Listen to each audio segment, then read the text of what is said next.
Hey guys, Coach Jeremy here, Sweat Factory CrossFit. Happy Sunday to everybody in the Sweat Factory family. I'm going to take a minute and talk to you guys real quick about the hip hinge.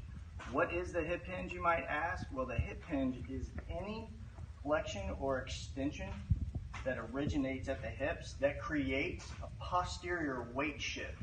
Either the weight comes back on the heels, or when we fully extend, the weight shifts to the ball of the feet from the posterior.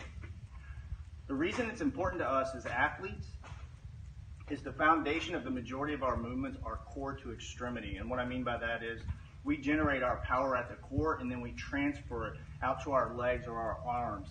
A good example of that is the kettlebell swing. If I'm doing a kettlebell swing, I'm going to lock that core nice and tight, pull the belly button into the spine. I'm going to hip hinge, push those hips back, kind of loading the hamstrings and the glutes a little bit.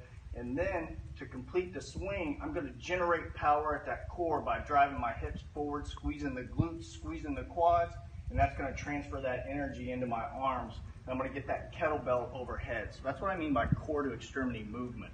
It's also important for safety and efficiency of those movements, whether it's aggressive, explosive movement like a clean or a kettlebell swing, or a not so aggressive movement, but a huge power generating movement like the deadlifts, my favorite, your favorite probably too. If I'm doing a deadlift, the hip hinge is really vital because I'm going to utilize that hip hinge to keep my back nice and flat. I'm going to squeeze my shoulder blades together. I'm going to load those hamstrings, load those glutes again, those bigger muscle groups.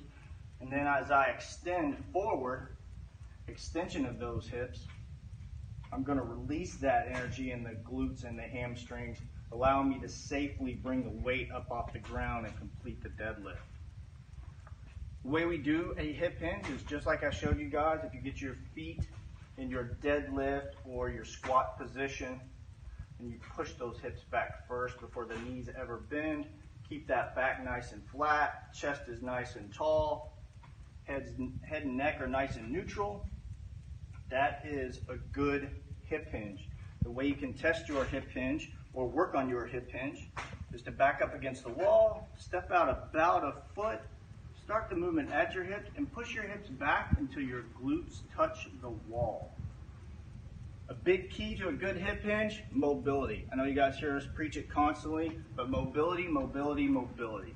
If you guys have any questions about the hip hinge or anything else, hit me up at the box. Have a good week. Thanks for being members, and we'll see you at the box.